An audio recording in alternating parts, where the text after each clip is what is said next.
inspiração para muita gente. Eu agradeço muito a sua aceitação, Ramiro. Você é um grande amigo nosso. Tem muita gente te prestigiando aqui. Já vejo mais de quase 90 pessoas na sala. Fico muito feliz que você aceitou.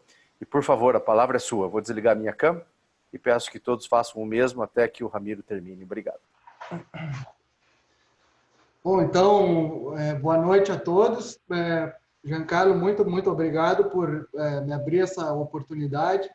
Isso, além de ser um momento de poder conversar com os amigos e dispor, não só para, em especial, né, uma coisa voltada para os sócios da SBQ, com uma certa abordagem para cirurgiões de quadril e ortopedistas, mas também é uma coisa que é uma aula que eu divulguei até, e sei que os colegas também, era permitido, né? Que isso fosse divulgado para outros colegas, então, inclusive, colegas que participaram do meu atendimento, se interessaram por assistir junto. Tem um monte de familiar e amigo meu aí que já está aí, que deve entrar em breve, então ela é uma coisa não só para médicos, né? Então, na verdade, é uma experiência minha como paciente, ela serve muito para todo mundo que, na verdade, todos nós somos potenciais pacientes, né? Tomara a Deus que nada dessas coisas aconteça com nenhum de vocês, mas a vida é assim, né? Então, sempre alguém vai ter um conhecido, um parente, que vai passar por uma situação difícil. Eu não sou nenhuma exceção à regra nesses casos de doença, né? A questão, às vezes a gente nasce, hoje em dia a gente nasce com a ideia de que a gente nasceu para ser feliz, que eu vou discorrer mais para isso, mais no final da minha aula, sobre reflexões acerca dessas coisas. Mas ia agradecer também por uma razão especial e sugêrias, que foi o seguinte: quando eu comecei a descobrir que a coisa era feia, que eu tive que internar, que eu tive que ver coisas, eu resolvi documentar algumas coisas, fotos, e registrar, assim, momentos pensando nessa aula, sabe? Eu pensava, e isso me ajudou a ter força, assim.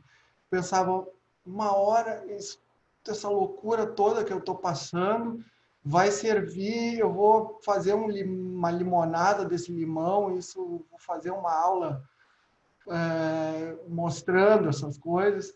E é bem verdade que lá para passar de tanto que a coisa foi complicando e sendo difícil, lá pelas tantas eu disse, não vou dar aula nenhuma, vai para o inferno, não quero, as coisas não vão dar certo, assim, e por uns momentos a gente realmente pensa que não, que as coisas vão ser mais difíceis e levar um desfecho pior do que o mais otimista de nós poderia ser. E eu realmente sempre fui extremamente otimista. Então, eu vou abrir aqui a minha aula. Vamos ver.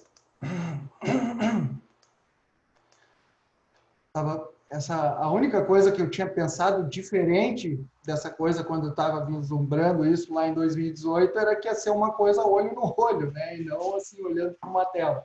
Mas, por outro lado, a gente tem uma abrangência assim maravilhosa, né? De fazer cada um na sua casa ali, desfrutando de uma lareirinha, se quiser tomar um vinhozinho, uma coisa, não precisa estar naquele estresse assim de aula e de se deslocar. Então, esse é um encontro especial, né? Com amigos verdadeiros, no qual eu falo quando eu estive do outro lado, do lado do paciente, e as lições que essa doença me trouxe. Então, na aula, no começo, eu abordo sobre a minha experiência como paciente, falo algumas questões e alguns jeitos que eu vejo a relação médico-paciente no século XXI, nos dias de hoje, em especial, um aumento de pacientes esclarecidos, né? Então, pacientes participam ativamente das tomadas de decisão, né? E essas minhas decisões, como elas interferiram, as minhas decisões, os meus sentimentos, como eles interferiram no meu tratamento. Não sempre positivamente, mas eu acho que 90 e tantos por cento das vezes eu posso dizer que fiquei satisfeito com minhas condutas, digamos assim. Então, aí depois umas reflexões que eu vou comentar. 2018 prometia ser um ano muito intenso para mim. Eu tinha entrado como diretor científico da Sociedade Brasileira de Ortopedia, a regional do Rio Grande do Sul, e eu estava como uma espécie de chairman do Congresso Gaúcho de Ortopedia. Quem já organizou um congresso grande sabe o quão trabalhoso é isso, né? Esse congresso, normalmente, ele recebe quase 1.000 pessoas em todas as suas edições. É uma coisa muito próxima disso.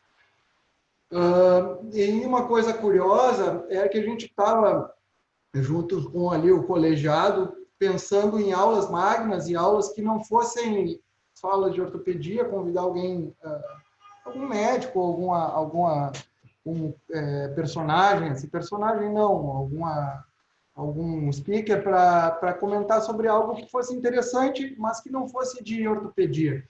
E casualmente a gente acabou definindo e convidando um colega que estuda sobre longevidade a falar de como viver 100 anos. E a coisa, dali uns meses, quem diria, eu ia estar pensando em como eu ia chegar até o final do ano. Eu tinha poucos sintomas, muito poucos sintomas. Ali naquela época eu andava com uma tossezinha um pouco chata e eu estava muito cansado. Eu tinha aí algumas razões para esse cansaço. São duas razões ali. O Rafinha, que na época tinha 1 ano e meio, e a Julinha, que tinha 5. Além de toda essa minha envolvimento com o Congresso Gaúcho e sem baixar um milímetro do meu trabalho, né? Então, eu vinha trabalhando bastante e achei que aquela fadiga, aquele cansaço era plenamente justificável. Lá pelas tantas, eu comecei a sentir a tosse realmente não melhorava e um dia, no meio da noite, eu acordei com uma dorsalgia, assim, sabe? Uma dor lombar, uma dor torácica dorsal, que não era uma dor intensa, mas me despertou e eu levei um tempo para conseguir adormecer de novo, e isso veio acontecer mais de uma vez. Eu não me lembro com qual frequência. Essa coisa de hoje, agora preparando, nesses últimos dias, eu me deparei com uma coisa que eu achei especialmente gostosa, que foi o seguinte: eu comecei a me esquecer das coisas que eu tinha certeza que eu ia lembrar absolutamente tudo daqueles momentos que eu passei para o resto da vida, de tão intensos que foram. E hoje, quando eu peguei umas anotações que eu fiz, eu realmente comecei a me dar conta que eu comecei a esquecer. Eu disse, que coisa maravilhosa isso. Mas para não deixar me esquecer, eu fiz na ocasião, eu fiz eu fui anotando uma lista de problemas que vinham acontecendo comigo. Vê que eu deixei um espacinho aqui na frente, porque eu achava que não, vou escrever meia dúzia e isso vai acabar. Olha o que aconteceu comigo. Foi frente e verso, e eu comecei a encurtar a coisa aqui para anotar o que era que estava acontecendo. Bom, vamos adiante sem se enrolar muito. Então, eu resolvi resolvi tomar uma providência. O que o médico faz? Não, estou aqui do lado, estou no ambulatório, vou pedir para o técnico do raio-x, que é de ortopedia, fazer um raio-x de tórax para mim. Aí, faz um raio-x de tórax. Eu olhei esse raio-x de tórax e eu não sou acostumado, não estou vendo nada. Aí ele disse, doutor, eu acho que tem uma consolidaçãozinha retrocardíaca aí. Eu vou encaminhar isso aí para o radiologista lá, que é bem experiente. Ele disse, não, tem uma consolidação retrocardíaca mesmo, está com uma pneumonia, tem que tratar essa pneumonia. Ótimo. Não tinha febre nenhuma, era uma conta que apontava mais para uma pneumonia típica. Vamos lá, tá trabalhando, né? No outro dia, marquei consulta com a pneumologista, que é uma amiga minha, maravilhosa. E consultar, então tá, realmente tem uma consolidação, vamos começar com um antibiótico. Tratei durante os primeiros dias ali, corrente, não melhorou nada. Aí, vamos fazer o seguinte, vamos fazer uma tomografia e vamos fazer mais uns dias de antibiótico e, eventualmente, vamos ter que começar a abrir o leque aí de possibilidades. Eu tinha tido com 2 anos de idade, 2 para 3 anos de idade, eu tive tuberculose. É uma coisa que, na época, fiz até aqueles abriografia, aquelas coisas lá. E, bom, é óbvio que com 2 anos de idade eu não tenho ideia exatamente o que foi feito, o que não foi feito, mas essas cicatrizes que eu tenho aqui no rosto, assim, na verdade, foram dessas tuberculoses ganglionares. Eu fiz uma biópsia, né, na ocasião. Então, sempre fica aquela coisa, pô, será que não é uma recidiva de uma tuberculose, né? Então, poderia ser. Fizemos uma tomografia, a tomografia tinha essa coisa, e tinha essas imagens atrás ali da parte posterior do pulmão esquerdo, e também tinha vários linfonodos no mediastino, né? Eu falei com o radiologista, essa é a grande vantagem da gente ser médico e ter bom contato, né? Eu escolhi um pneumo bom, o radiologista bom e tal. Ele disse, cara, é o seguinte, tu tem uma consolidação e tem os linfonodos, tá? Uma pneumonia dá linfonodo depois e tu pode, esse linfonodo pode ser da pneumonia. Só que também pode ser uma coisa, esse linfonodo obstrui o brônquio. Então, essa pneumonia que tu está vendo pode ser uma obstrução do brônquio por causa do linfonodo. Daí tem uma explicação por que daquele linfonodo está lá. Isso me preocupou um pouco. Na volta na consulta com a pneumo, eu comentei com ela que eu disse, olha, essa minha tosse ela é quase completamente sem catarro nenhum. A única coisa que de vez em quando eu dou uma tossidinha e sai um pouquinho de sangue. Sai um pouquinho de sangue. Ela disse, olha, isso me preocupa um pouco. Vamos fazer Aí fiz exames de laboratório e tal, e a gente encaminhou para fazer uma fibrobroncoscopia. E eu marquei com uma consulta com um cirurgião torácico, buscando, era um cara que também era amigo meu, era conhecido meu da faculdade até. E era um cara que eu estava contando, eu fui procurar ele porque parece que no serviço dele eu tinha escutado que se fazia uma coisa chamada IBAS, que é o endoscópio broncoscopia, ecografia broncoscópica endoscópica, entendeu? É uma fibrobroncoscopia com ultrassom, explicando melhor. Porque daí ele poderia fazer, eventualmente, uma biópsia transbrônquica, né? Então, na verdade, ele chegou lá, olha, a gente não faz isso, mas eu acho que a gente pode fazer uma fibrobroncoscopia e eu faço um lavado e coleto o ajusante da tua obstrução. Isso feito, eu fui, então, assim, final de semana, estava de sobreaviso, operei domingo, operei segunda, tinha 4, 5 pacientes internados. Na terça-feira de manhã, consultei com esse cara. Na quarta-feira, fiz a fibrobroncoscopia. E na saída da endoscopia, eu saí um pouco tonto, assim, desequilibrado, na verdade. E eles, não, fica tranquilo, isso aí é dos sedativos ali, dos anestésicos, isso daqui a pouco melhora. Tem aí até 12 horas para melhorar. Tá bom? Vamos para casa, é isso mesmo que eu acho que é. Vamos para casa. Fui para casa, não melhorava. Eu disse, falei para a Dani, minha esposa é médica e é endoscopista, só que digestivo. Não, sigo assim, meio desequilibrado, assim, tem alguma coisa estranha. Aí ela disse, pois é, e tal. Liguei, né, aí até vou dormir. Fiz de manhã, de noite, 12 horas não melhorou. Eu disse o seguinte, eu vou esperar até amanhã de manhã se isso não melhorar até amanhã de manhã, eu vou ter que ir para o hospital, tio. Alguma coisa errada tá rolando, deu zebra aqui. Então eu acordei no outro dia de manhã e disse, se Deus quiser agora, vamos tá tudo resolvido, vai tudo tocar bola. Levantei para botar a roupa, fui botar a calça, botei a calça, errei o pé. Botei o pé fora da calça. Eu disse, não é possível, o que é isso? Eu nem saí da cama, já estou desequilibrado, o que está vendo, né? Então eu disse, Dani, não dá mais, vamos ter que investigar. Aí a gente acabou indo eu acabei escolhendo não ir para o hospital que onde eu fiz a coisa, porque não era um hospital que eu tivesse tanto trânsito na emergência. Eu resolvi, vou no hospital que eu trabalho, tem um monte de gente super boa lá também, e daqui para frente eu vejo lá. Enfim, fui fazer o exame, fui consultar lá, cheguei na emergência, os caras já, não, deita aí, vamos dar uma olhada.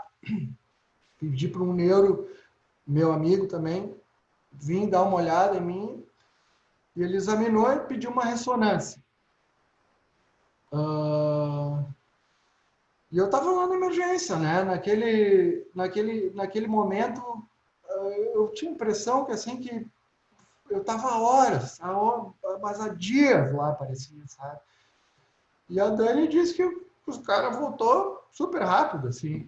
Então ele veio depois da ressonância me dar notícia.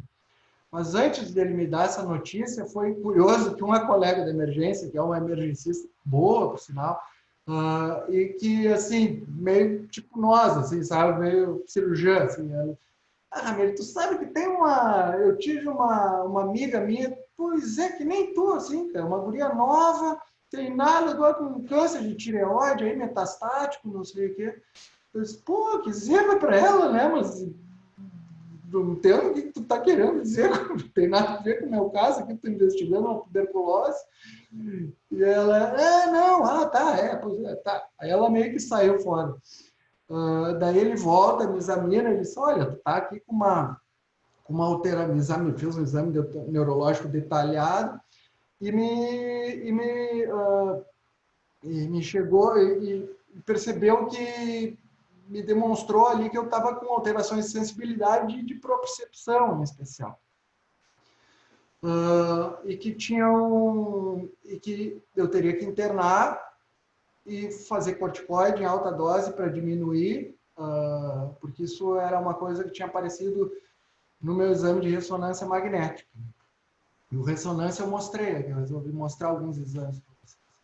A minha ressonância magnética era essa belezura. E de baixo a gente via ali aquela lesão circunscrita, e à direita ali, com contraste, a gente via toda a área de edema, assim, um volume realmente grande, assim, de cérebro ocupado, assim, por essa lesão, né? Nos dias que se seguiram, realmente com o uso de corticoide, agora essa dexametasona aí, que entrou como salvador da pátria aí para o Covid, foi uma coisa que eu usei, assim, em doses super altas, assim,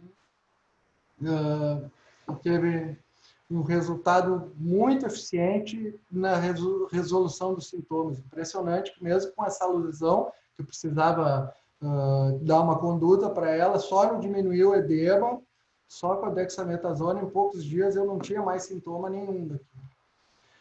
Bom, interno, né, com essa lesão, e os colegas, assim, vinham sempre com um ar, assim, de preocupação, né, e dizer, olha, amigo, é o seguinte, aquelas hipóteses lá de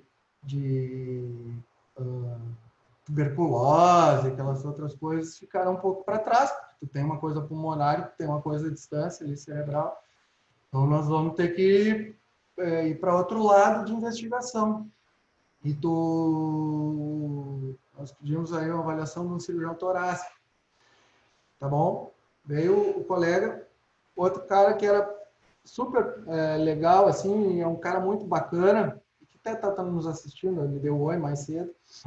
que era um pouco mais novo que eu na faculdade, e que a gente tinha uma certa proximidade, mas ficamos muito, muito mais próximos aí depois dele ter me tratado.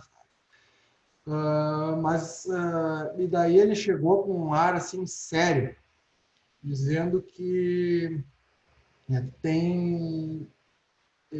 ele me recomendava fazer uma mediastinoscopia para coletar, porque ele precisava, assim, tá, mas eu fiz uma biópsia ontem, tá, não interessa o que vai crescer nessa biópsia, o que vai aparecer nessa biópsia, isso não vai ser material bastante para as pesquisas que precisam ser feitas, então eu te recomendo fazer uma mediastinoscopia. Ótimo.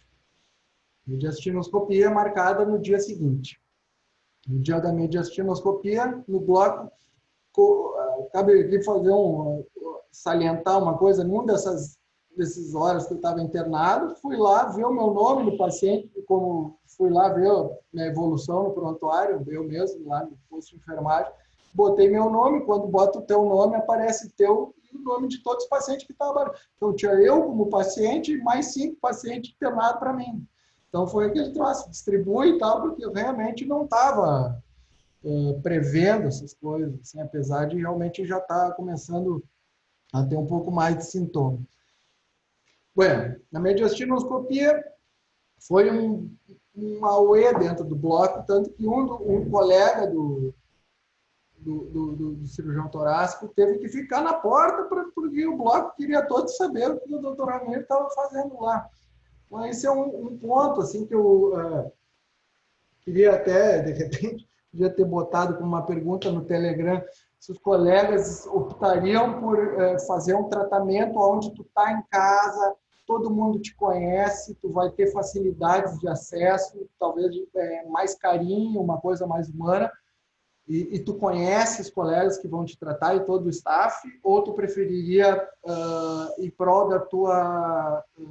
do sigilo do teu tratamento, optar ir para outra cidade ou para outro local? Então, realmente, eu tive uma decisão que eu tenho a impressão que a maioria dos colegas não teria, que é de se tratar voluntariamente no hospital que tu mais aparece. Bom, com relação à mediastinoscopia, o colega lá fez as biópsias e mandou para congelação. O patologista, eu não soube, né? Obviamente soube depois, porque está anestesiado, o patologista volta chorando para contar o resultado da biópsia. Uma coisa assim que me comoveu, porque ela não sabe, sabe das histórias, assim, mas não era uma pessoa que eu conhecia. Ou me conhece, eu não sei quem é. Não vi ela, né? Mas, enfim, aí, na sala de recuperação, foi quando eu recebi a notícia do rosto do monstro, né? O que eu tinha não era nenhuma tuberculose, o que eu tinha era adenocarcinoma de pulmão com metástase cerebral e vários linfonodos metastáticos. Era isso que tinha dado a congelação. E aquele material ia ser enviado para fazer várias pesquisas genéticas e moleculares e imunohistoquímicas para investigar o subtipo, né, do tumor. Então, eu me lembro como se fosse, isso sim é uma coisa que vai ser difícil esquecer, eu me lembro como se fosse hoje aquela informação, e eu recebendo isso e desatando a chorar na sala de recuperação, vi que na semana seguinte eu estava operando 5, 6 pacientes, e no dia seguinte eu estava com câncer metastático, que era uma coisa que, quando eu estudei pneumologia e cirurgia torácica, um paciente com um estadiamento T4, N1, M1, tinha muito pouca coisa a ser oferecida, né? Tinha alguns meses de vida e quimioterapia daquelas horríveis, e era um desfecho, era praticamente um diagnóstico que era uma sentença de morte. Então, Eu tive que aprender, graças a Deus eu estava errado, super desatualizado, né? E tive que aprender, vivendo isso, que a coisa não é bem assim, graças a Deus, né? Então, o próximo passo de tratamento foi definir o que fazer na cabeça e o que fazer sistemicamente, né?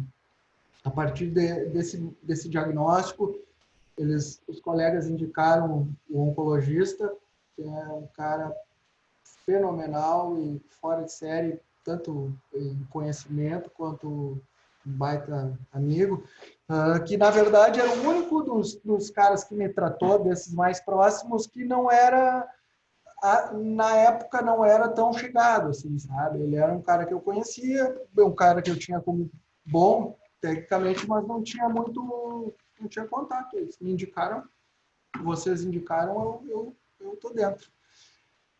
E foi uma grande sorte. Bom, vamos lá. Então, o tratamento, a partir daí, seria definir qual medicação a partir daqueles aqueles exames que foram solicitados a partir da mediastinoscopia e das biópsias, né? E na cabeça, teria, dependendo do qual tratamento fosse indicado, eu não precisaria operar a cabeça, por exemplo. Então, uma das sugestões foi que o oncologista disse, olha, uma das possibilidades é tu esperar, ver qual o resultado que vai dar, qual o remédio que vai ser indicado e que talvez esse remédio tenha uma penetração muito interessante na cabeça, de maneira a tu poder tratar com metástase cerebral, inclusive. Aí eu olhei para aquela imagem ali e eu disse, velho, tira essa medalha da minha cabeça agora, cara. Eu não quero ficar com isso aí. Não quero ficar nisso aí. Olha, o resto tem toda razão, mas nesse momento, eu tinha acionado, a única coisa que, assim, que eu mudei de hospital em prol de um colega que era, que eu fazia questão que fosse quem conduzisse a parte neurológica, que era um colega meu de turma, meu irmão, assim, meu amigo, sócio do Grêmio, senta comigo do lado, assim, na arena, e que eu achava que eu estaria oferecendo um grande fardo, porque tratar assim amigo, irmão, é muito difícil. Mas eu escolhi ele porque eu sabia que ele era um cara que coordenava as coisas de saúde da família dele. Então, por exemplo, quem precisava alguma coisa, a avó dele acontecia alguma coisa, ele ia lá e resolvia, ó, faz isso, então internava para ele resolvia o troço. Então eu disse, cara, eu quero que tu me indique assim, alguém para operar, se tu quiser operar, pode pegar aí. Se tu não quiser, eu acho que seria mais prudente, né? Eu acho que é difícil assim quando tem um vínculo muito grande e tal. E foi isso que aconteceu, assim, ele foi internei para ele e ele disse, não, um fulano de tal, o doutor vai te operar, um cara ótimo aqui e tal, chefe lá, ótimo. Enfim, das contas, até uma parte da cirurgia parece que foi ele mesmo que sentiu seguro para fazer e tal. E, assim, o resultado foi, assim, ótimo, sabe? Primeira coisa que eu acordei, aquele movimento da perna tinha recuperado, mas mais do que isso, eu estava preocupado que os movimentos das mãos seguissem intactos, porque, claro, além de cirurgia, eu também toco piano e tal, então eu estava super, assim, preocupado. Bom, qualquer um ia se preocupar, essa bobagem. Vamos adiante. Então, ele foi na sala de recuperação da cirurgia me dar um oi, dizer que a cirurgia tinha corrido muito bem e que ele tinha mais uma notícia para me dar. Eu tinha sido encontrada uma mutação nessas testes das biópsias que me ofereceria uma possibilidade de fazer um tratamento via oral com altíssimo taxa de bons resultados de doença livre de progressão. Então, aquilo ali foi um dia maravilhoso para mim, né? Uma sensação, eu disse, pô, cara, eu fiz uma cirurgia, arranquei aquele troço aqui dentro da minha cabeça e já tem um remédio aqui, uma semana depois, isso aí foi menos de 10 dias depois do diagnóstico, eu já estava com um tratamento definido. Então, as coisas pareciam ser muito legais. No final de semana que se seguiu, puta, cara, isso aí agora eu botei isso fora de ordem. Isso aqui foi, eu tava véspera de fazer aniversário, a internação anterior, lá na semana anterior. Isso seria, botei para o fim de semana seguinte, mas isso seria da primeira semana. Eu ainda não tinha operado a cabeça, não tinha feito nada e tinha ficado sabendo da doença, internado e fazendo aniversário de 40 anos lá. Bem diferente do aniversário de 40 anos que eu tinha programado. Mas e daí, né? Eu, sinceramente, eu disse, bom, o de 41 vai ser do caralho, então tem que fazer um bala mais pra frente, o de 42, o de 43, não importa, né? Importa que eu poder sair. Realmente não me abalei muito isso e casualmente foi uma via sacra dentro do hospital. Eu tive uma sorte de ter na internação, naquele dia de plantão, a esposa de um cara que eu tinha operado. Então, eu disse, não, eu vim ver o paciente Ramiro. Ah, o doutor Ramiro? Tá, pode entrar lá. Então, chegou assim a ter aglomerações dentro do quarto, que era uma coisa de pode entrar um ou dois só dessa vez. Então, foi muito legal. Então, voltando aqui à neurocirurgia, ali à esquerda eu no pré-operatório, à direita no pós-operatório, no primeiro dia, eu imagino, e alguns dias depois, que eu ainda estava com curativo, então a gente botava só uma touquinha ali para tapar, né? E é engraçado que eu até cheguei a postar essas fotos assim, e não disse para os caras que, cara, não precisa nem tirar, nem cortar o cabelo. Então, eu tinha botado aqui oncologia para oligas, mas resolvi botar para leigos, que é o que nós somos, né? Nós somos ortopedista, manjar de oncologia, salvo o cara que faz ortopedia oncológica ali, a gente não é a nossa métier, né? E como também tem vários pacientes e familiares e interessados, assim, que não são médicos, a gente fala um pouquinho sobre os tratamentos. Tá, não são todos esses, mas são todos esses eu fui submetido. Então, a cirurgia, claro, não preciso dizer o que é cirurgia, né? A ressecção do tumor. A radioterapia é um tratamento local para aquele tumor, mas sem efeito sistêmico. A quimioterapia tradicional, a quimioterapia que é citotóxica, ela mata toda célula que se reproduz rapidamente, né? Então, toda célula que tem, todo tecido que precisa de um turnover, de uma recuperação rápida, ele vai sofrer com a terapia, com uma quimioterapia, né? A imunoterapia já é um desses dois, pelo que eu tenho impressão, assim, é a remedicação, é a classe de medicamentos mais da moda, assim, sabe? A imunoterapia funciona da seguinte forma. Ela faz com que o teu sistema imunológico seja capaz de destruir aquelas células tumorais. Então, a célula tumoral ela tem uma capacidade eventual de se esconder essa parte tumoral, essa parte anômala, mutada da célula, tem a capacidade de se esconder do sistema imunológico, e a imunoterapia vai lá e faz o whistleblower, né? Ela avisa que, olha, o linfócito T precisa atuar, que aquela célula ali não é uma célula sadia. Tá? E a terapia-alvo, que era essa que me foi proposta, ela em inglês é Molecularly Targeted Therapy, é uma coisa que é meio difícil de traduzir para o português, né? É uma coisa mirada molecularmente, né? Entende? Então, ela pega cada subgrupo daquelas mutações e daí tu consegue, a partir de medicações dessas biológicas, fazer com que tu use inibidores moleculares que fazem com que aquelas células que têm a mutação, e só elas, não consigam se replicar.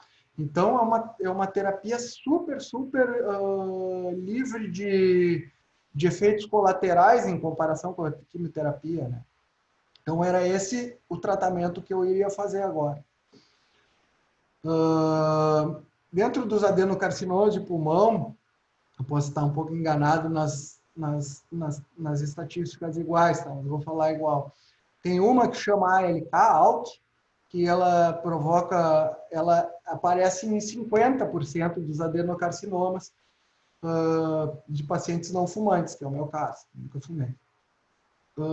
Essa EGFR, que era que tinha dado positivo para mim, era em torno de 20% a 30%, e daí teria uma mais rara, que chama ROS1, que é 1% a 2%, e daí mais uma que outra bem rara, assim, que eventualmente possa ter algum tratamento, mas em especial, assim, essa de 50%, essa outra de 20% a 30% e mais uma ali de 1%. Bom, a primeira, a LK, eu tinha testado, porque a imunistoquímica era mais rápido e era mais provável, né, negativo. A GFR positivo, ótimo, não precisa mais. Só que interessante seria fazer uma contraprova. E daí aconteceu uma coisa legal, que veio a virar não tão legal assim, que eu vou contar mais adiante, mas foi uma coisa que foi importante, que me foi conseguido, que foi eu fazer um painel de mutações, uma testagem por biópsia líquida, que é aspirar tecido e mandar tecido para anatopatológico e para fazer um painel de mutações. Esse painel de mutações ele foi enviado para uma pesquisa e isso ia para os Estados Unidos e por estar na pesquisa ia ser de graça. Bom, a Anvisa acabou bloqueando isso aí e eu acabei não tendo isso. Bom, perdi esses anos. Enfim. Então, o que aconteceu? Eu comecei a fazer um tratamento. Essa foto de baixo mostra umas pústulazinhas que o tratamento desse terapia-alvo que eu usava produzia, né, de efeito colateral. Ali do lado esquerdo, em cima, eu mostrei uma coisa que começou a acontecer, que foi uma trombose periférica de vários vasos, tá? Onde eu tinha acesso, eu tinha acesso venoso, isso ia trombosando e ia ter que ficar trocando. E aí a gente estava, na época, pensava que era uma tromboflebite isso. Nesse ínterim, eu tinha ido para casa, isso aqui era um pouquinho depois dessa internação, era uma internação depois disso que eu vou contar, tá? Eu tive um dia até, eu estava legal, tive alta, fui comer um churrasco com meus colegas ali da Santa Casa, ali os ortopedistas, e a gente foi comer um churrasquinho. No outro dia eu tive uma super diarreia, passei meio mal e resolvi antecipar os meus exames. Eu liguei pro oncologista e disse, cara, eu dei uma olhada nos meus exames e eu estou com 66 mil plaquetas. Eu disse, não, tá, bem aqui, vamos consultar antes. Aí ele me examinou e ainda achou, pô, tu tá com as duas pernas inchadas. Eu tinha feito uma suspeita de TVP no dia anterior, depois da cirurgia da cabeça e não se confirmou. Aí, nessas duas, ele me pediu, eu fui contrariado até fazer o exame, porque ele disse, TVP bilateral, TVP bilateral está inchado dos dois lados, vamos lá fazer. Adivinha o que deu? TVP bilateral. Então, aí eu estava com a seguinte situação. Trombose nas duas pernas, 66 mil leucócitos e eu tinha começado a ter hemoptise franca.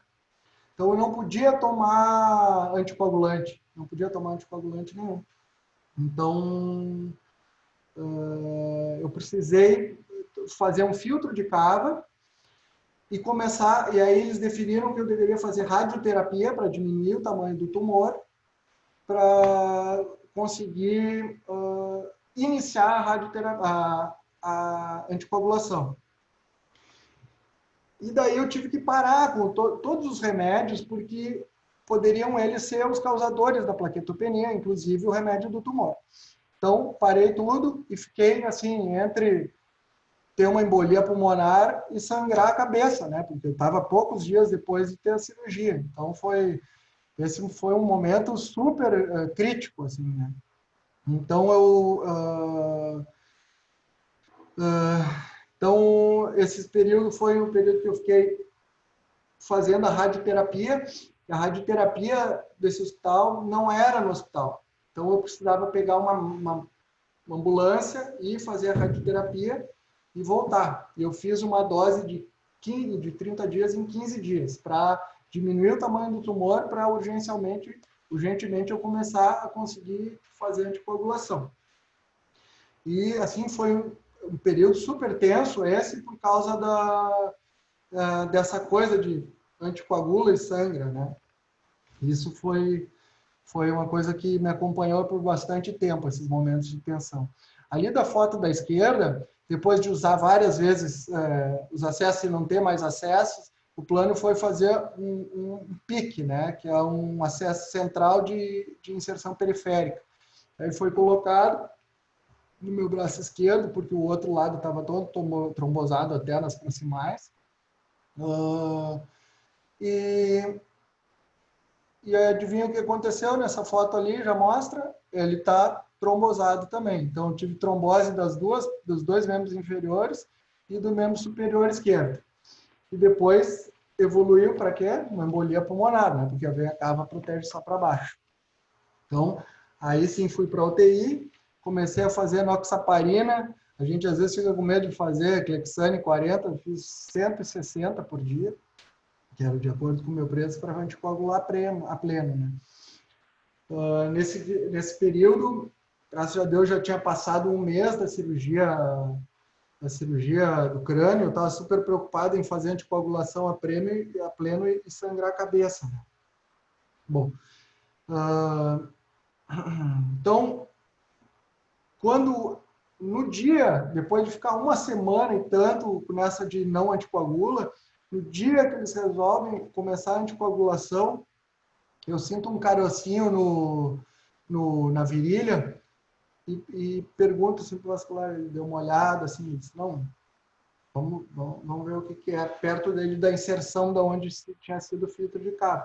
Na verdade, o que estava acontecendo, e depois veio a ficar mais florido, foi que eu fiz uma super trombose venosa profunda proximal, daquele lado até aqui até a ilíaca comum.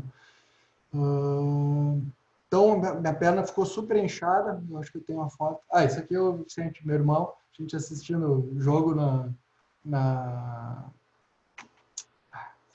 Queria mostrar uma outra coisa. Uma trancadinha aqui. Essa é a foto da radioterapia. Eu já estou vendo. Isso aqui foi o seguinte, então, depois que a minha perna estava super inchada ali e tal, o cirurgião vascular resolveu fazer uma trombectomia percutânea. Então, ele fez vai tipo com uma broquinha, assim, um rotorruterzinho lá por dentro, a partir da fossa poplítea, e vai indo e removendo, assim, todo aquele trombo, que na verdade, sim, vê a minha altura, eu tenho 1,83 m, um trombo que vai desde a poplítea, ele ia até a ilíaca, e depois, pelo relato dele, ele tinha um êmbolo de 3 centímetros segurando pela cava. Então, se eu não tivesse botado filtro de cava, eu tinha morrido. Então, ele fez essa trombectomia, uma cirurgia que foi super difícil, levou 5 horas, sangrou ali por ter que aspirar e tudo. Eu fiz um choque hipovolêmico, fui para a UTI, fiquei entubado na UTI até de noite, saí do tubo de noite. Aquele dia, a Dani achou que eu ia morrer. E eu não achei porque eu não estava dormindo. Mas eu achei que quando eu acordei, eu disse, não, cara, tá tudo ótimo, tá tudo ótimo. E daí, então, eu acho que eu estou me levando um pouco de tempo demais do que eu esperado, então eu vou tentar apurar um pouco mais. Tá? Tem tanto assunto que... Vamos lá. Então, depois que isso evolui... depois, isso aqui eu botei essa foto inchada porque eu tive que ficar pronado, né, na cirurgia, e o meu pulmão melhorou um monte com a pronação, só que a minha cara ficou super inchada. Isso aqui é uma coisa que eu resolvi, por sorte eu tinha foto, essa letra não é minha. Me aconteceu uma coisa curiosa, assim, que vê que assim, é uma coisa para ser discutida sobre o poder das palavras. Assim, né? Tem um intensivista, um cara muito camarada que estava lá, ele ficou conversando comigo. E ele perguntou, Ramiro, tu é religioso? Eu disse, não sou nada, cara. Eu sou, assim, deixo para descobrir, respeito super, assim, mas não rezo, não vou atrás disso. Então, eu disse, não, porque eu queria te sugerir, cara. Eu já fui umas 2 vezes visitar um médium e ele não... E, assim, é uma coisa que te dá uma paz, ele te faz umas coisas ali e tal. Ah, tá bom, cara. Legal, assim, a primeira coisa que eu fiquei pensando, porra, cara, o intensivista tá me mandando pegar como é que chama? Uma extremunção, né, cara? Não tem mais nada para o cara podia me oferecer, era isso, era me mandar para um cara lá para morrer em paz. Mas eu dei risada, assim, e não esquentei a cabeça. Agora, eu dei muita risada depois que eu descobri que era esse cara, né? Que veio a ser uns meses depois ele veio a ser preso, né? O João de Deus, enfim. Vamos mais adiante. Então, graças a Deus, eu consegui dar alta depois desse período na UTI, fiquei mais um tempo internado e dei alta. Nesse momento, lá fazendo anticoagulação em casa, eu comecei a fazer, começou a haver uma sequela da radioterapia. Eu fiz uma esofagite actínica, que é uma coisa que destruiu o meu esôfago, e eu não, assim, possivelmente eu ia estar em carne viva, por dentro, uma dor absurda, assim, sabe? Eu não conseguia comer, eu começava a chorar, eu chorei muitas vezes na frente dos meus filhos em casa, porque eu não conseguia comer absolutamente nada. Foi bem complicado, foi a época que eu mais perdi peso. Para ter uma ideia, ali quando eu estava no auge da perna inchada, lá eu cheguei a pesar 86 quilos de edema, né? E tal, e no mínimo eu cheguei a pesar 69. Né? Então, depois que a plaquetopenia diminuiu, eu comecei a fazer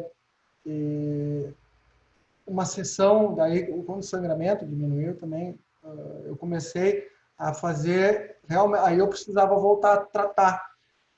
Eu tinha feito um PET-CT, eu fiz um PET-CT nesse ínterim, e o PET-CT mostrou que tinha uma lesão no pulmão, no mediastino e no cérebro. Aí eu fiquei um mês sem tratar, por causa dessas intercorrências, e no mês seguinte eu tive que fazer isso de novo e eu tinha aparecido um monte de metástase óssea, um monte de metástase abdominal, fígado, rim, adrenal. Então, realmente, um mês sem tratamento foi uma coisa super complexa. O que aconteceu? Nesse período, o oncologista também retomou a fazer aquele tratamento e o tratamento seguiu não funcionando bem. Ele desconfiou e a gente encaminhou, então, o material que era oriundo da metástase cerebral para os Estados Unidos para fazer uma pesquisa nova, para contestar aqueles resultados. E assim ele descobriu que aquela mutação, na verdade, eu não tinha, por isso que eu não estava respondendo. E eu tinha, nesse período em que isso foi enviado, eu não podia mais perder tempo, comecei a fazer quimio e imunoterapia. Com essa quimioterapia, plaqueta opênica, aí sim, aí eu fui para 18 mil de plaqueta. 18 mil plaquetas, pancitopênico, aquelas coisas, e interna de novo. Aí a minha rotina de internação era o seguinte, dosa de manhã, faz plaqueta, né, para ver, dosa para ver as plaquetas, ver como é que tá, transfunde plaqueta e depois anticoagula. No outro dia, dosa a plaqueta de novo, transfunde se for necessário, e foi assim mais umas 2 semanas internado. Então, um pouquinho depois, ali umas 2 semanas, um pouquinho, é fácil falar agora, mas foi umas 2, 3 semanas depois, veio o resultado. E eu já não estava mais achando, eu estava achando, eu disse, não, aquele realmente não vai dar nada e eu não tenho nada. Não tenho nada dessas mutações e o meu resultado vai ser tratamento não tão bom. Daí, na verdade, eu não tinha a de 50%, não tinha a de 30% e tinha a de 1%. Então, assim, é uma baita sorte dentro de um tremendo azar, né?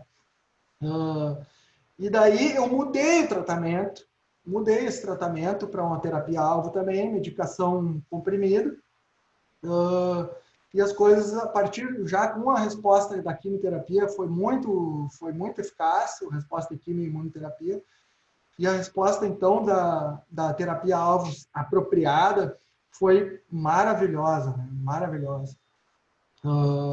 Aí, nos meses que se sucederam, foi uma dificuldade de a recuperação daquela dor para o esôfago, e ainda tinha mais uma coisa que me esperava para sofrimento, que era o seguinte, eu fiz uma estenose esofágica e eu comecei a trancar a comida, a comer.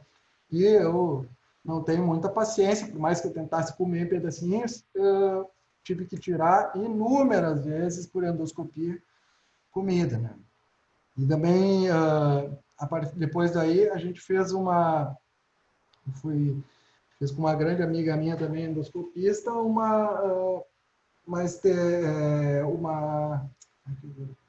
faltou a palavra. Dilatação. Dilatação, gente, obrigado. Uma dilatação da estenose, isso mesmo. Também se foram feitas umas infiltrações com corticoide que ajudaram muito, mas também me deixaram um pouco mais propenso. Eu tive umas candidíases esofágicas, que também provocou bastante dor. Então, isso foi uma coisa que me seguiu aí por mais alguns meses, né? E junto com isso, bem tardiamente, comecei a ter pneumonite. Pneumonite também secundária, de sequela da radioterapia, que foi necessária lá no começo. E essa pneumonite me fez ter que usar corticoide mais um tempo. Então, usei uns 3 meses de corticoide. E eu, graças a Deus, não precisei tomar mais, porque senão a Dani ia me matar. Eu não parava quieto, eu dizia para ela, com esse corticoide aqui, eu ou vou preso ou vou ganhar o prêmio Nobel, porque eu tô uma agito, fala rápido, prednisona 60 miligramas por tantos meses. Então, tinha uma coisa derradeira a ser feita no meu tratamento, que essa foto aí eu pedi para a colega que faz radioterapia lá me mandar. Isso aí é uma máscara que a gente tem que fazer para um procedimento que chama radiocirurgia. A radiocirurgia é uma adjuvância à cirurgia neurocirurgia, né? Então, depois que a gente faz a neurocirurgia, a gente faz uma tomografia e uma ressonância para fazer toda uma medição da área que tem que ser irradiada. Antigamente se irradiava todo o cérebro e agora, com o advento dessa radiocirurgia, tu faz uma radiação com uma dose muito mais alta, só que super focada, mais eficaz, com menos efeito colateral. A única coisa ruim de fazer é ter que botar esse troço. Então, assim, eu tive que preparar isso. Esses parafusos, aí eles são parafusados na mesa e tu não consegue mexer meio milímetro, isso aí por 40 minutos. Então, eu tive que fazer isso na rádio, na tomografia para fazer o planejamento, nas sessões de radioterapia e também durante a confecção dessa própria máscara. Isso foi realmente uma coisa trabalhosa.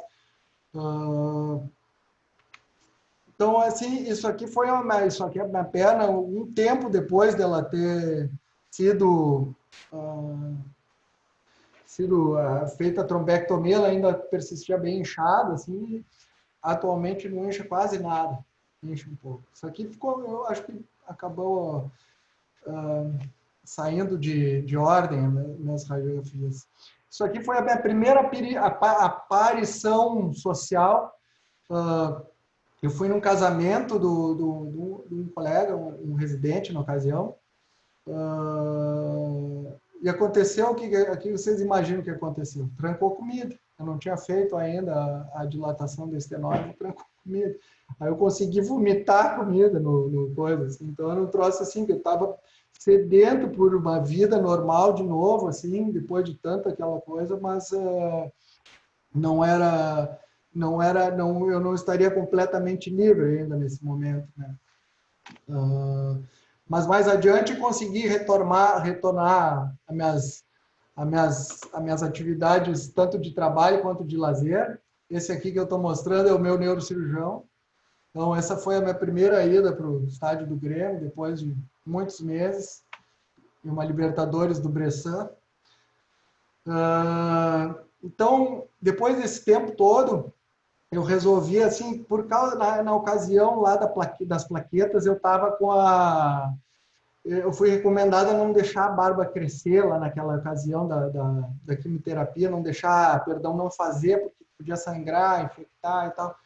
Eu disse, agora eu vou deixar essa barba grande pra caramba mesmo. Total, não estou trabalhando, né? Não vou chegar com um aspecto desse.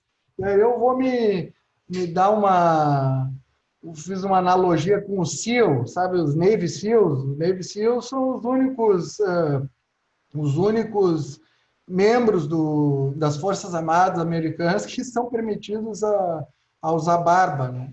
Então eu disse, não, depois dessa toda eu acho que eu posso usar uma barbinha um tempo assim. Mas não gostei, não ficou muito bom. Né? Então, Jean, eu acho que eu devo estar passando do tempo. Eu posso fazer essas reflexões ou vocês querem... Ramiro, o tempo é seu. Nós estamos aqui, o tempo é seu. Sinta-se livre. Tá, não, eu não quero... Não, eu acho que tempo demais também a gente perde assim, um pouco do foco. Mas então, a primeira reflexão é o seguinte lá. Viver para quê? Todo mundo vai viver um tempo X, né? Mas e quem é que... Por que a gente é fadado? Por todo mundo tem que viver os 100 anos. Eu tenho um avô, meu avô tem 96 anos. Meu avô está vivo ainda. Minha avó morreu com 92. E eu achava, nesse tempo todo, que não tem história familiar nenhuma de câncer na família, não fumo. Tomo radiação como qualquer outro ortopedista, mas protegido, não tinha nenhuma explicação. Mas aí eu fiquei pensando coisas que poderiam me ajudar. E nelas eu tracei algumas metas, tá?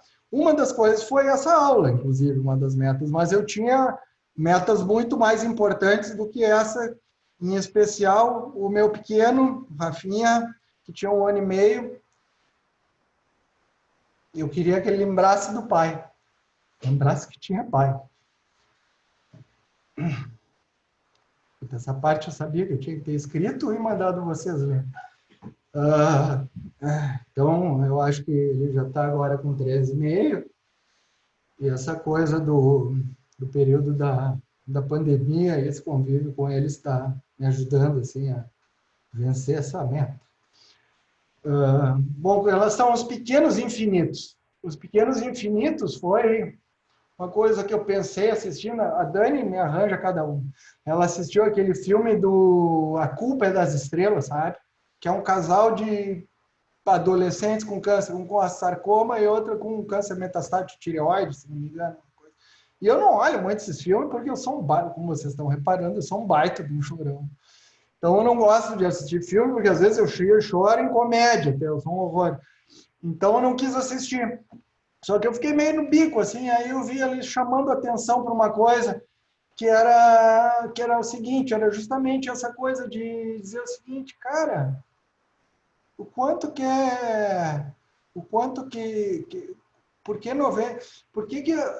a infinidade tem que ser até o infinito? Quantos números tem de 0 a 1, de 1 a 2? Quantos números tem?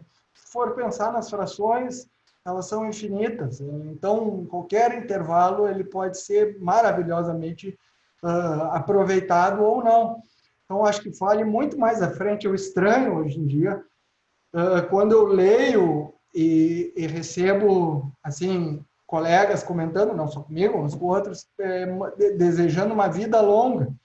E eu quero, claro, que a minha vida seja o mais longa que for possível, mas não quero que seja uma vida só longa, sabe? Acho que uma vida legal pra caralho é mais importante, sabe? Então é isso, vamos aqui. CRM positivo, essa era uma coisa que eu queria fazer. Aqui no Rio Grande do Sul, não sei, eu gostaria até os colegas aí que estão com o microfone acessível me dissessem isso. CRM, aqui no Rio Grande do Sul, diz assim, cara, puta, o médico ele dá sempre complicação quando o médico tem que se tratar. Dá azar, parece um voodoo, dá azar. Ah, sim, só aconteceu isso, que é CRM positivo, né? Aí eu penso muito assim, eu tenho algumas teorias minhas sobre CRM. Essa coisa de azar e sorte, o que vai falar sobre isso? É bobagem, você não pode seguir sistematicamente ter azar ou sorte, né? Eu acho que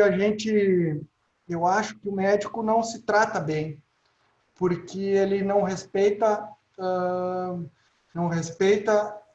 a relação médico-paciente, ele não se põe exatamente no lugar de paciente. Ele quer fazer, a gente é voluntarioso, né? A gente quer fazer as coisas do nosso jeito. Então, tu quer que seja feito o teu tratamento no hospital que tu fez, com o médico tal, no dia que tu pode, não que o médico pode. Daí tu vai encher o saco do cara, o cara diz, pô, o cara é meu amigo, então vamos fazer no dia que ele pode. Aí ele vai num dia, transferindo para os nossos dia a dias.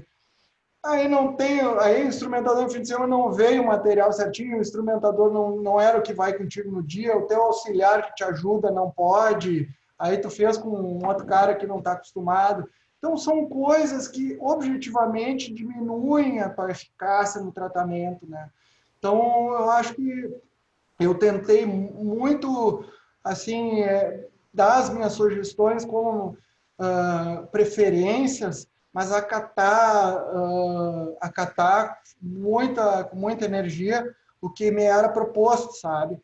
E ficar atento também, assim, e perguntar bastante, olha, tem isso, tu acha que é isso? E não simplesmente ficar, olha, tomar condutas, assim, sabe?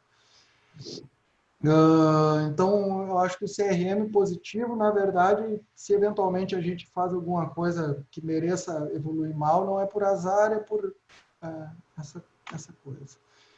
Como é a morte, sabe? Eu não posso falar, né? Eu não morri. Mas eu cheguei muito perto e refleti muito sobre isso. E eu acho que assim, a morte é uma coisa solitária, sabe? É uma coisa que eu gosto de dizer para os meus pacientes, em vários momentos, assim, e para famílias também, eu digo, olha, ele tem um risco alto de morrer, ele não tem um prognóstico muito bom, mas eu quero que tu saiba que a gente vai acompanhar ele até o final, até onde ele pode ser acompanhado. Mas a verdade é que uma hora tu vai chegar e entregar a moedinha para o barqueiro, e isso é uma coisa que tu vai fazer, é uma travessia que tu faz sozinho. Resiliência e coragem. Já que nós temos um pouquinho de tempo, não vou demorar, tá? Aconteceu um colega, um grande amigo meu, foi lá e me visitou. Eu acho que essa coisa de resiliência é a principal virtude do paciente oncológico, né? Eu dizia, isso é uma foto do Rocky Balboa, né? Tem um quadro do Rocky Balboa e vendido ali dizendo que o que não é sobre o quanto que tu bate, o que força tu bate, mas é o quanto tu consegue aguentar apanhando e seguir em diante. Isso aí é a analogia perfeita para o paciente oncológico e comigo não foi diferente. Parecia eu apanhei durante 14 rounds, né? Mas então, eu tenho uma coisa que eu gostaria de propor uma reflexão para vocês, se já pararam para pensar, que são duas virtudes, né? A resiliência e a coragem. Mas elas andam em vetores diametralmente contrários, em boa parte das vezes, né? Então, na verdade, a resiliência pode mostrar uma falta de coragem, e uma coragem pode ser uma falta de saco, de aguentar aquilo tudo. Então, eu penso assim, o cara por exemplo, quando eu resolvi operar a cabeça, coragem, operar a cabeça da gente, né? Isso aí foi a virtude que estava ali em jogo, foi coragem. Não, vamos tocar para frente isso aí, cara. Operar a cabeça, que tem coragem, né? Então, acho que aí foi coragem. E a resiliência é uma coisa, na verdade, que tu vai aguentando o que vai te impondo. Eu tenho mais coragem que resiliência, vou te dizer. Eu aguentei porque queria, porque precisei, entende? Mas eu queria resolver tomar um pouco mais de risco, se bem que eu estava na corda bamba do risco, né? E aconteceu um fato que eu não vou citar, vou tentar preservar assim a identidade desse meu grande amigo. Ele foi na minha casa me visitar, passou um momento, ele foi meu colega durante uma fase muito difícil, uma fase intensa que merecia, a gente apanhava muito e precisava de resiliência. Então ele disse, cara, o que tu precisar, eu posso te ajudar, cara. Se tu precisar de dinheiro, se tu precisar te tratar no exterior, se tu precisar de uma ajuda, qualquer coisa, eu te ajudo. Eu disse, cara, que legal, eu não tô precisando. Eu tô precisando é que as minhas coisas melhorem, assim, mas muito obrigado, cara. Eu vou te fazer uma coisa, então, já que tu quer me agradar, eu vou te pedir uma coisa. Ele tem uma condição de saúde, eu vou te dizer, de uma doença, tá? Ele tem uma condição de saúde que ele precisa de uma cirurgia. Ele é uma coisa que pode interferir muito, muito, muito na saúde dele positivamente. Então, propus para ele, faz o seguinte, então, já que tu quer me ajudar, faz essa cirurgia. E ele disse, então tá, se eu não conseguir resolver as coisas, se eu não conseguir resolver esse problema de forma não cirúrgica, eu vou tomar essa providência. E aí depois ele acabou não operando, e eu perguntei para ele, cara, tu tem medo de operar? É isso? Ele disse, cara, eu me cago de medo. Eu tenho bastante medo de operar. E aí eu fico pensando, eu também, que direito eu tenho de ficar dizendo o que ele tem que fazer da saúde dele? Eu disse, cara, Ramiro, para com isso, cara, que isso, sabe? Então, só que daí eu me dei conta, assim, que o cara que tinha me chamado, assim, para a força da resiliência, que ele é realmente muito resiliente, ele me deu esse insight, assim, que eu não sei até que ponto que a gente é resiliente porque a gente aguenta ou porque falta coragem para resolver o troço de outro jeito. Várias coisas da vida, sabe? Então, me ocorreu essa reflexão, o que também, né? Vamos em diante. Mais uma outra coisa. Por que eu? Por que diabos eu, cara? Eu não fumo. Eu sou uma boa pessoa. Eu ajudo um monte de gente. Eu fiquei 8 anos e meio operando SUS de graça na Santa Casa em instrução com os residentes. Eu não ganhava o dinheiro do SUS, eu não ganhava nada. Isso aí era assim uma coisa que eu achava, eu gostava de estar envolvido, de participar, mas eu também achava que eu estava fazendo o bem. Estava fazendo bem. Eu acho que todos nós aqui, cirurgiões de quadril, a maioria de nós trabalha em hospital, e se não trabalha hoje, trabalhou um momento da vida, assim, retribuindo, assim, os pacientes nos ofereceram durante o nosso aprendizado, né? O paciente nos ensina muita coisa, eu acho que é um jeito de retribuir, mas é um jeito de fazer o bem. Então, poxa, por que diabos eu mereço isso?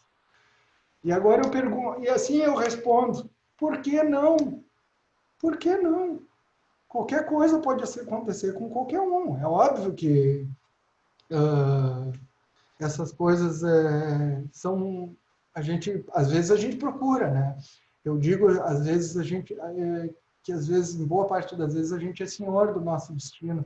A gente faz, a gente busca, a gente tem uma lista de problemas que não são só o CID ali, a doença, que também são coisas que vão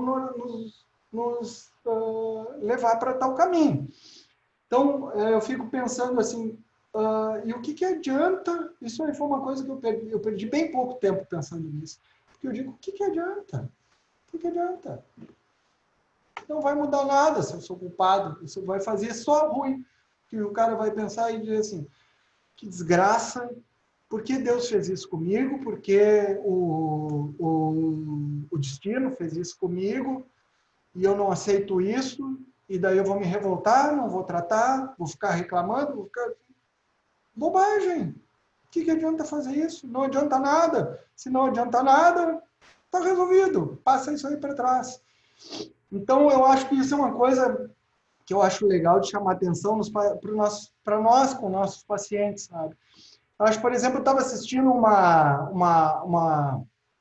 outra uma live esses dias, e daí teve uma infecção no paciente, aí uns caras, fulano, fuma o paciente por causa da infecção. Não fuma. Eu fiquei pensando, velho, tá bom, ótimo. Agora ele já infectou. Agora não importa se o cara fuma ou não, entende? Isso aí é uma coisa, é uma condição que pode abordar com o paciente. Eu disse, olha, eu acho que isso seria importante para ti e tal, mas também só aquele olhar condenador, assim, eu acho ele improdutivo, sabe? Eu não sei se vocês gostariam de comentar essas coisas, eu acho que daqui a pouquinho a gente fala. Religiosidade. Esse é um assunto super complexo, né? Eu não pretendo me ensinar e dizer o que é verdade, o que não é. Cada um acredita no que sente, no que aprendeu e no que acho que é legal. Eu acho que todos nós vamos descobrir a verdade daqui um pouco nas nossas vidas, né? Uns mais rápidos, outros mais adiante. Sobre questões de vida, de o que acontece conosco depois da vida.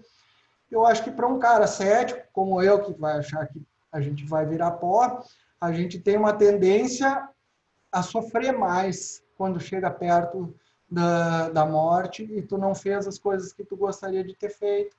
Eu acho que um cara que acredita na vida depois da morte ou de reencarnação, esse cara tem uma tendência a ter uma passagem muito mais leve, sabe? Eu acho que, então, se está certo, se está errado, eu acho que o que fazem com religião, guerras, tirar dinheiro dos outros, tem muita coisa horrorosa junto, mas tem muita coisa maravilhosa, tem coisa de, enfim, né, de missões, coisas comunitárias, assim, que essas associações religiosas se prestam. Assim, tá? Então, acho que a religiosidade é uma coisa que ajuda o paciente nesse momento pior.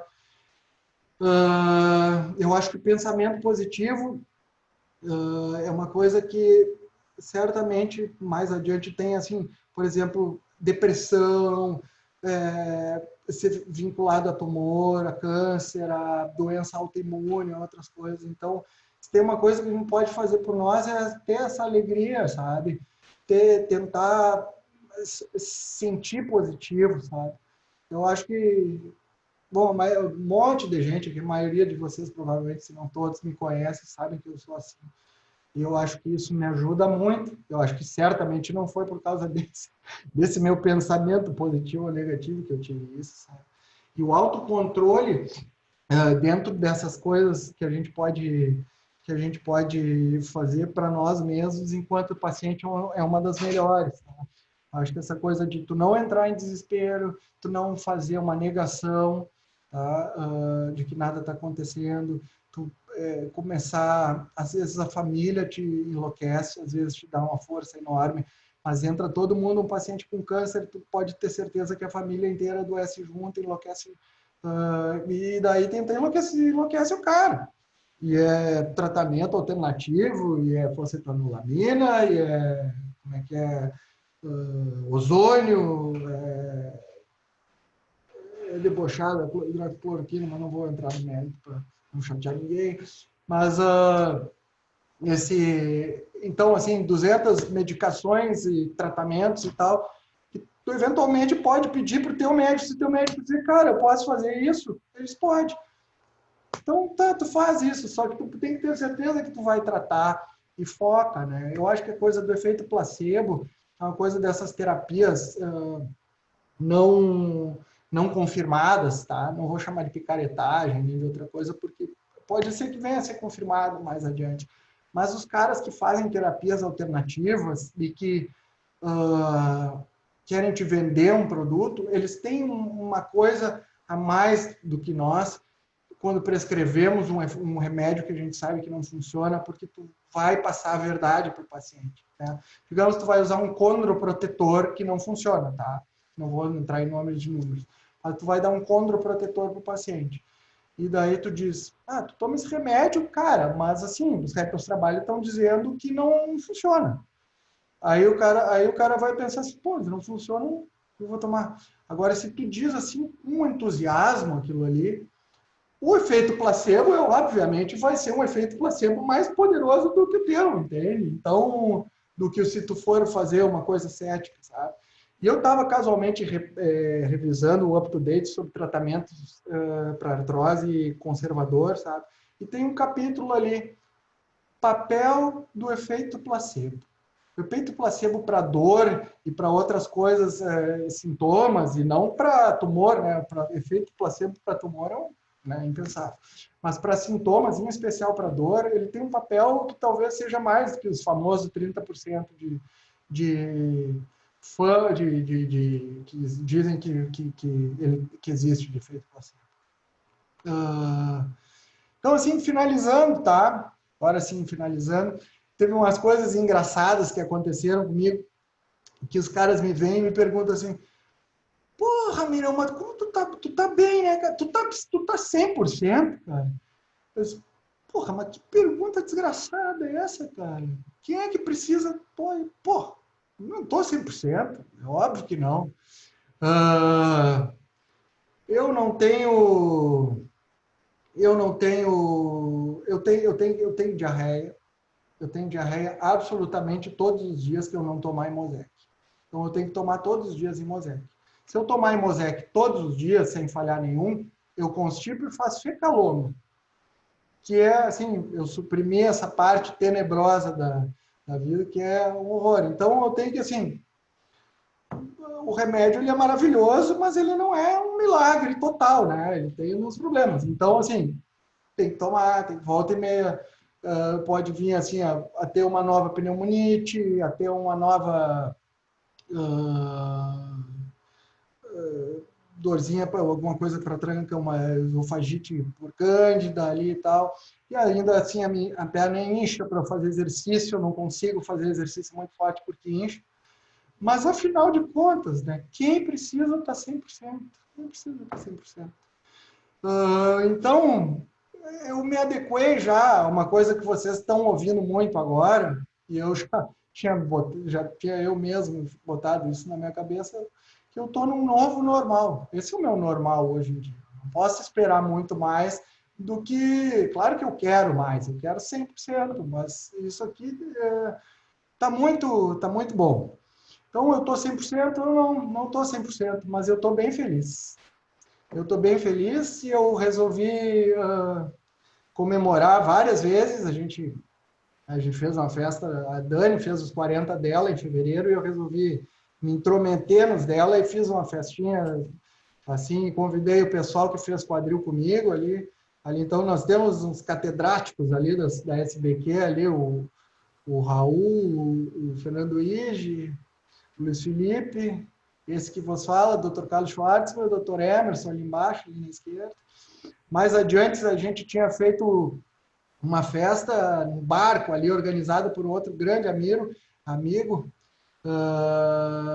e por mim também, eu que organizei muito, assim, uma festa, né, que eu peguei uma banda que fiz uma parceria, uma dupla com um colega, tocamos nós dois, e depois toquei com uma banda também, e a banda tocou sem mim também e tal, fizemos uma baita festa num barco, passeando por Porto Alegre, e a única coisa lamentável é que, assim, não cabe todo mundo que a gente quer convidar, né? Eu queria que coubesse 800 pessoas e todo mundo.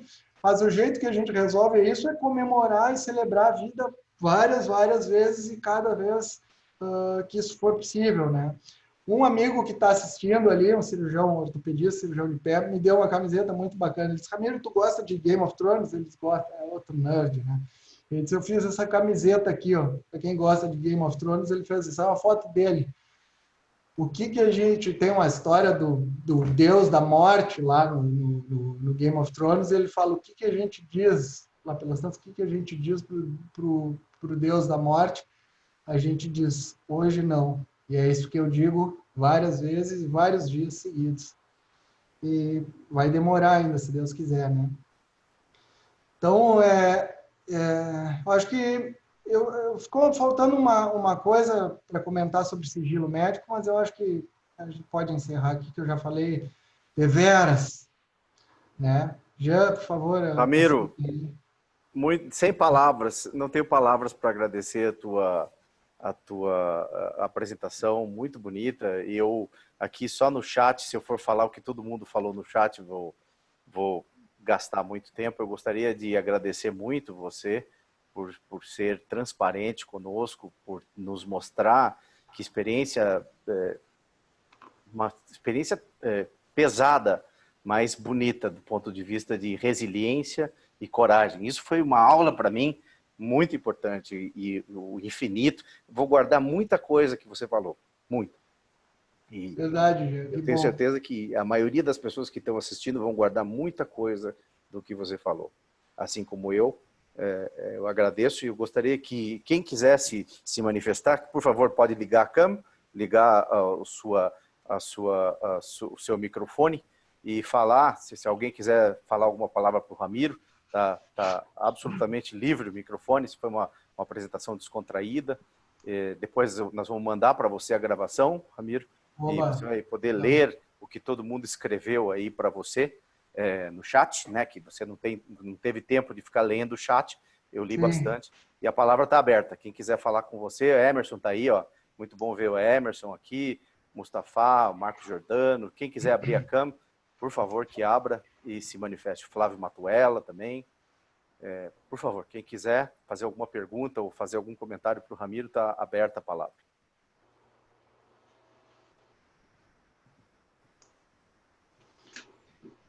Ô Ramiro, é o Giordano, tudo bem, meu amigo? Pô, eu realmente queria te agradecer muito, cara. Um relato como esse é sempre fruto de muita coragem mesmo, né? Assim como todas as alterações da doença que você teve que enfrentar, esses momentos tão difíceis, né? Não deve ter, com certeza não foi muito fácil, cara. E também essa questão de coragem de poder dividir isso com a gente, né? Como você mesmo falou no início da apresentação, nós somos amigos verdadeiros, né? A gente aqui é realmente uma família. A vida, eu tenho esse entendimento, a vida é uma luta constante, são tantos desafios assim fortuitos e imprevisíveis que são atirados no nosso colo a cada dia, né? A gente não sabe o que vai ser amanhã, o que pode acontecer amanhã. E pessoas como você, pessoas valentes, evoluídas, encaram de frente, né? Infelizmente, nem todos são assim, tem pessoas que são mais frágeis, que acabam esmorecendo. Então, acho que esse é a grande mensagem que você nos passa, essa sua força, essa sua coragem, né? Então, você está de parabéns, assim como a Dani está de parabéns, né? O Rafinha, né? O teu irmão, se eu não me engano, era Vicente, né? Então, acho que todas as pessoas da sua família, né, são pessoas muito abençoadas que podem conviver com você e aprender a cada dia com você. E hoje você está dando essa oportunidade para a gente está podendo aprender um pouco também. Muito obrigado, viu, meu amigo? Imagina. Não, agora a Dani me manda uma mensagem um pouquinho antes da aula. Ela disse, Ramiro, tu tem que botar uma foto do teu pai. Meu pai foi um cara que eu acabei encurtando, assim, porque eu vi que eu estava me demorando demais, assim, mas ele foi fantástico. Ele foi, assim, um momento que o meu pai e minha mãe se separaram quando eu tinha 10 anos, tá? E meu pai segue morando em Uruguaiana. Eu fui para Porto Alegre na ocasião com a minha mãe e meu irmão. E eu tinha, assim, foi, assim, uns momentos que eu pude retomar esse contato com meu pai, assim, porque ele ficou muitos e muitos dias lá comigo, e fazendo companhia. Ele parou o trabalho, fez tudo, assim, foi muito bacana. Se eu tiver mais 2 minutinhos para contar uma coisa que eu acho que vai ser interessante para vocês, foi o seguinte, ó. Quando meu primeiro papo com o meu oncologista, eu disse para ele o seguinte, ó, eu estou preparado para o que vier, velho. O que vier, eu estou pronto para a guerra. Só vou te pedir uma coisa, me vê uma espada, cara. E ele disse, quê? Como assim uma espada? Não, uma espada para eu guerrear, né? E aí ele disse, não, cara, eu vou te dar uma bazuca, tu vai ver. Eu disse, pô, legal pra caralho. Aí, cara, isso aí, no fim, depois eu via descobrir que nunca ia estar preparado para aquilo tudo, né? Medo e engano, mas que, enfim, estando preparado ou não, enfrentamos, né? E na minha primeira ida, depois da minha primeira aparição científica, de novo, assim, voltar nas coisas da SPQ, eu fui no encontro da Regional Sul da SPQ lá em Passo Fundo. Eu fui de carona porque me atrapalhei, eu de ônibus, perdi o ônibus, Ari, tu me dá uma carona, Ari Ungarete, me deu uma carona.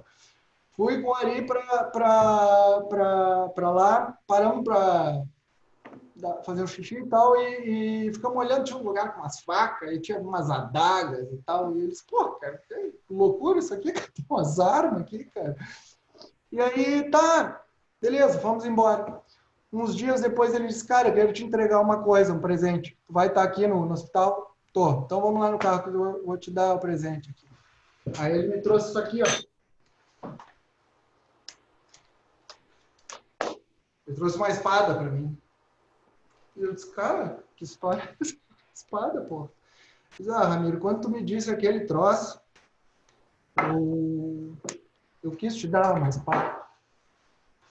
Eu nunca pude dar, então estou te dando aqui a espada. Então é uma coisa assim, simbólica, né? Dos amigos. Então, Daí eu tinha mais umas coisinhas rápidas, que era o seguinte. Pode falar, o tempo é seu, Ramiro. Eu nunca na minha vida tive tanta manifestação de carinho, amor e afeto. Nunca tive tanto. Ou meus colegas dizendo que me ama. Tá bom, cara, legal. E assim, sensacional isso, né? E eu pergunto, meus amigos, por que o cara tem que ficar doente para a gente manifestar alguma coisa? Né? Então, não façamos isso, né? Então, isso foi uma coisa muito legal. Os caras me deram um piano também, ganhei um piano, fizeram, porra, cara, puta piano caro, maravilhoso, sabe? Fizeram. Então, eu ganhei um monte de coisa, assim, que graças a Deus eu vou poder usufruir por muito tempo ainda delas, né? Então, Ramiro, essa coisa simbólica. Oi, fale. João Wagner, de Belo Horizonte. Oi, João, fale. Parabéns aí pela sua luta. Agora, eu gostaria de saber, você já leu o livro da Odile Fernandes, uma ginecologista espanhola, Minha Vida Anticâncer, e do David, é um psiquiatra americano? Não li. Procura ler, assim, é muito interessante, sabe? Minha Vida Anticâncer. Minha Vida Anticâncer. Tem muita coisa que você pode tirar proveito. Do outro lado entendeu? Da nossa vida, da nossa, do que você pode ganhar mudando seu estilo de vida e tudo, é muito interessante. Beleza, anotado aqui. Vai escrever no chat também, doutor João, porque fica ali gravado e depois essa gravação vai para ele. Legal. Alguém mais quer falar alguma coisa? Será bem-vindo. Alguém quer dar uma palavra para o Ramiro? Familiares. Os familiares também, eu vejo a importância dos seus familiares, né? Me permita, Giancarlo. Por favor. A gente, como médico, tem que ser um pouco materialista, colocando a medicina como ciência exata, que não é. Eu instigo os nossos familiares e médicos que eu acompanho, usar o poder da mente. Você muda o seu destino, a sua vida, com o poder da sua mente. Realmente acredite e faça. Obrigado. Obrigado. Mais Tem alguém uma quer dar... pergunta aqui, já. Tem uma pergunta aqui anônima ali. Pode falar. Me pergunta se a minha ambição profissional reduziu ou modificou. Ela muda, sabe que eu tenho uma ambição não financeira, sabe? Eu sou um cara, graças a Deus, eu não sou um cara muito gastador, nem pouco gastador, nem economizador demais, sabe? Eu tento usufruir assim, desfrutar do que o dinheiro pode oferecer para a gente, mas sempre prevenido, né? Então eu acho que assim eu tinha uma vontade tremenda de voltar a ser o profissional, o cirurgião, o médico que eu era antes, do ponto de vista de capacidade, sabe? Eu acho que, sem dúvida nenhuma, eu sou um médico muito melhor em vários aspectos hoje em dia, mas não tem nem dúvida, assim, sabe? A questão da empatia, né? Era outra coisa que eu empatar, tu comentar, a empatia dói, né? Tu vê tu ter empatia, tu te botar no lugar do outro. E tu te botar em alguém no lugar que está sofrendo, isso pode te fazer sofrer também. Então, de certa forma, tu tem que conseguir fazer, dar atenção para o paciente, te colocar no lugar dele, sendo que isso não estrague a tua vida como terapeuta, como médico, né? Então, eu acho que essa questão da empatia em si, eu acho que melhorou muito, assim,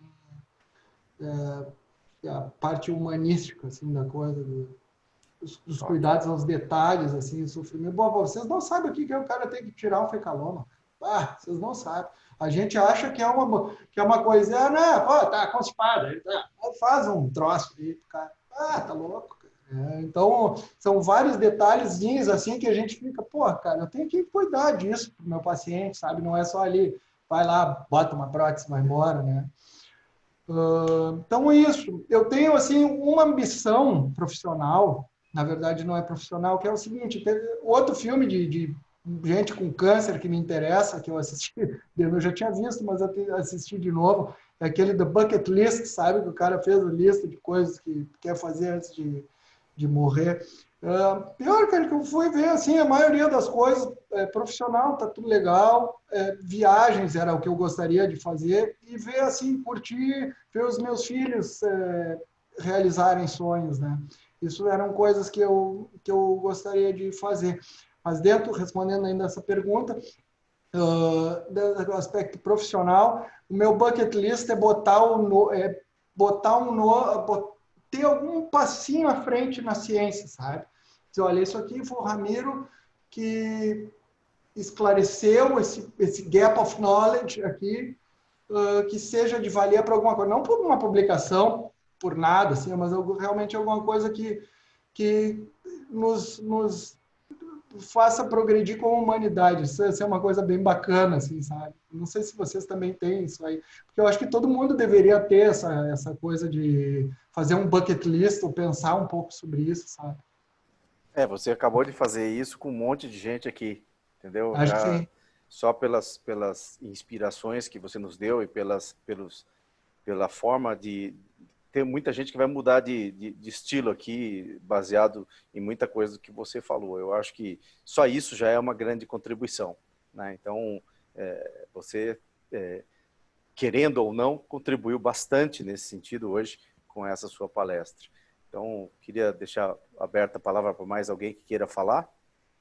Ô, Giancarlo, Pois não. lembrar você, Ramiro, que tem uma pessoa que botou no chat assim: Oi, pai. É a Júlia. Esqueceu de dar um oi aí para a Júlia. Legal, ô filha! Te Papai, amo, meu amor. papai, ó, tá escrito lá, papai e interrogado. Então, você tem uma plateia cativa, né? Isso. Isso é muito importante. E também Pai, eu sou anfitriã, eu sou um dos anfitriões. Ela adora a Zui, adora ser anfitriã, coisa. É o sonho dela ser anfitriã. Outra coisa que eu captei de hoje foi que a gente nunca deve deixar de dizer para quem a gente ama, quanto a gente ama. Isso aí. Isso aí. Mais alguém? Giancarlo, só uma palavrinha. Pô, tava te esperando, Felipe. O Jean já sintetizou aí, Ramiro, essa preocupação que você tem de acrescentar em ciência, você acrescentou em lição de vida para todos que te ouviram hoje. Viu, cara? Meus parabéns. Você se abriu com uma sinceridade que poucos são capazes de se colocar. Tá? A gente é parceiro e a gente vai continuar, todo mundo aqui está aqui te vendo, com certeza sendo parceiro e comemorando aí até o final da nossa vida. Viu? Eu acho que a gente não tem nada mais a acrescentar, a não ser te agradecer por essa lição, e eu sugiro, Giancarlo, uma salva de palmas coletivas para o Ramiro e para a família dele. Viu? Muito bom, Ramiro, muito bom. Muito obrigado. Se ninguém tem mais nenhuma consideração a fazer, eu agradeço muito a presença de todos. Chamar o Marco Giordano para falar sobre o programa de julho, e que eu gostaria que todos... Só falar mais uma coisa, tinha mais de 160 pessoas vendo a sua apresentação num determinado momento. E chamar o Marco Giordano para falar sobre a nossa programação de julho. Muito obrigado. Então, rapidamente, a gente em julho, só para lembrá-los, a gente vai ter uma pequena alteração no formato dos nossos encontros virtuais. Os encontros vão ser sempre às segundas-feiras, quarta-feira a gente não vai ter mais encontro virtual, então serão uma vez por semana. E a gente já começa na primeira semana falando sobre artroplastia, na fratura do acetábulo, vai ser trauma. E quem vai moderar isso vai ser o apresentador palestrante, vai ser o Emílio. E só para lembrá-los o seguinte, a atividade, ela vai, por ser uma vez por semana, ela vai começar um pouquinho antes, às 7h55, e ela vai acabar um pouquinho depois, vai acabar às 9h20. Então, a gente vai ter 1h25 de atividade. Eu conto com a participação de todos. Essa atividade tem sido um alento nesse período de pandemia, que a gente consegue se ver, a gente consegue trocar essas experiências, ouvir, aprender tanto como a gente está aprendendo. Hoje a gente aprendeu enormemente com o nosso amigo Ramiro, e cada dia a gente está aprendendo. Então, muito obrigado, Ramiro, novamente. Obrigado a todos. Segunda, que todos tenham uma semana abençoada, e segunda a gente se Marcos, fala. só fala do talk show só que vai ter amanhã, só para todo mundo saber, que a gente vai mandar pelo Telegram e pelos outros meios e pelo e-mail também. Amanhã a gente vai fazer um piloto, né? Assim, o piloto, inclusive, já foi feito pela Regional Centro-Oeste, mas a gente vai fazer um piloto sobre um talk show para falar e esclarecer a população leiga mesmo. Não é voltado para a população, para nós médicos, não. Vai ser para a população leiga, né? E vai ser o nosso canal do YouTube. A questão é tentar realmente levar a informação de uma maneira simplificada para as pessoas. Então, vamos lá, vamos pedir para todo mundo os nossos contatos, os nossos conhecidos, nossos pacientes que eventualmente têm dúvida, para eles poderem participar. O Marquinho Pedroni já divulgou os links, então a gente tem todos os nossos grupos, vai ser fácil. Seria muito interessante e a gente espera que dê certo mais essa iniciativa para ficar, né? Ótimo, muito obrigado, boa noite a todos e até semana que vem. Obrigado, tchau, tchau. Até amanhã, até amanhã. Até amanhã, até amanhã, tchau.